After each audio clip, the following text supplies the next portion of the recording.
আসসালামু আলাইকুম। আজকের রেসিপি চিকেন কষা। তো চলুন শুরু করা যাক। প্রথমে আমি চিকেনটা ভালোভাবে কেটে ধুয়ে পরিষ্কার করে নিয়েছি। এখন আমি কিছু মশলা দিয়ে চিকেনটাকে মেরিনেট করব। তো এখানে আমি হাফ টি স্পুন হলুদ গুঁড়া আর হাফ টি স্পুন মরিচ গুঁড়া, হাফ টি স্পুন ধনিয়ার গুঁড়া, হাফ টি স্পুন জিরা গুঁড়া, স্বাদ অনুযায়ী লবণ আর হাফ টি স্পুন আদা বাটা, হাফ টি স্পুন রসুন বাটা। আর স্বাদ অনুযায়ী না, মানে মুরগিটা মাখানোর জন্য যতটুকু লবণ লাগবো। আর সামান্য একটু তেল দিয়ে আমি চিকেনটাকে ভালোভাবে কষিয়ে নিব। তো আমার চিকেনটা মাখানো হয়ে গিয়েছে। আমি এখন চিকেনটাকে এক সাইডে রেখে দিব 10 মিনিটের জন্য। ইচ্ছে করলে আপনারা 1 ঘন্টা ম্যারিনেট করে রাখতে পারেন। আমি এখানে বাটা মশলার গন্ধ হওয়ার জন্য বা স্মেল পাওয়ার জন্য আমি কিছু মশলা আগে থেকে ভিজিয়ে রাখবো।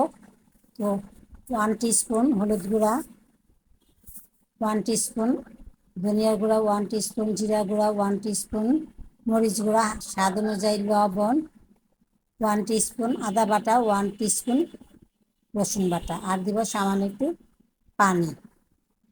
এরপর আমি মশলাটা ভালোভাবে মিশিয়ে নিব।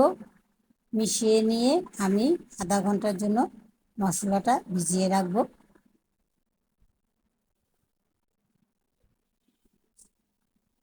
তো আমার মশলাটা মেশানো হয়ে এসেছে। আমি এখন মশলাটা এক সাইডে রেখে দেব। এরপর আমি একটি প্যান নিব। প্যানে আমি প্রায় 1 কাপের মতন তেল দিব, দিয়ে আমি মাংসগুলি ভেজে নেব। তো আমার মাংসগুলি এক সাইড হয়ে গিয়েছে, আমি আরেক সাইড উল্টিয়ে দিব। তো মাংসগুলি হয়ে গিয়েছে, আমি এখন নামিয়ে নেব। এইভাবে আমি বাকি মাংসগুলিও ভেজে নেব।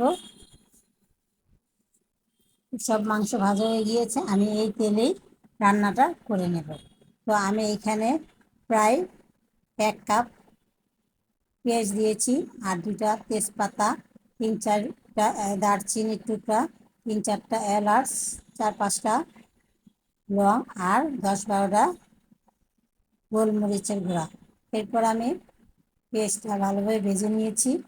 এখন আমি যেই মশলাটা ভিজিয়ে রেখেছিলাম সেটা দিয়ে দিয়েছি।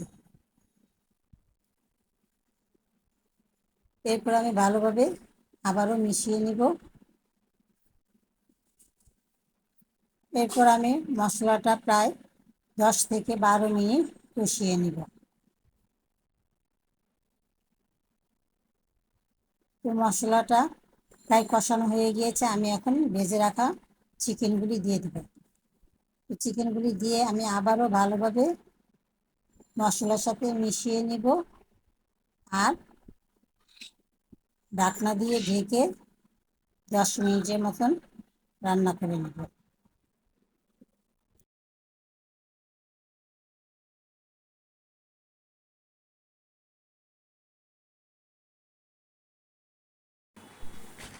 তো চিকেনটা কষানো হয়ে গিয়েছে। আমি এখন এখানে 1 কাপের মতন পানি দিব, দিয়ে আমি ভালোভাবে চিকেনটাকে পানির সাথে বা মশলার সাথে মিশিয়ে নেব। এরপর আমি আরও 10 মিনিটের মতন ঢাকনা দিয়ে চিকেনটাকে রান্না করে নেব। আর আপনাদের যদি রেসিপিটা ভালো লাগে প্লিজ একটা শেয়ার করবেন আর একটা ফলো দেবেন।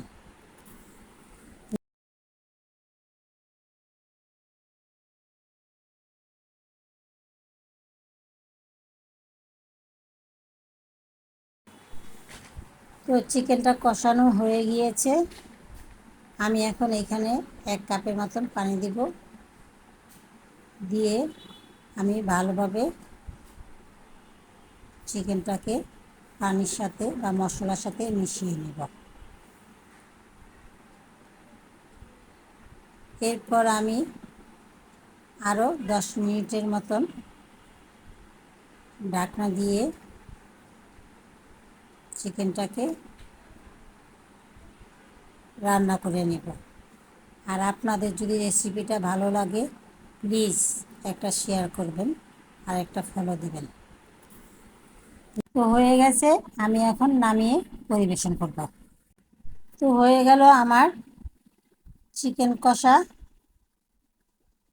যদি ভালো লেগে থাকে তাহলে ফেসবুকে ফলো, লাইক, শেয়ার আর ইউটিউবে সাবস্ক্রাইব। আল্লাহ হাফেজ।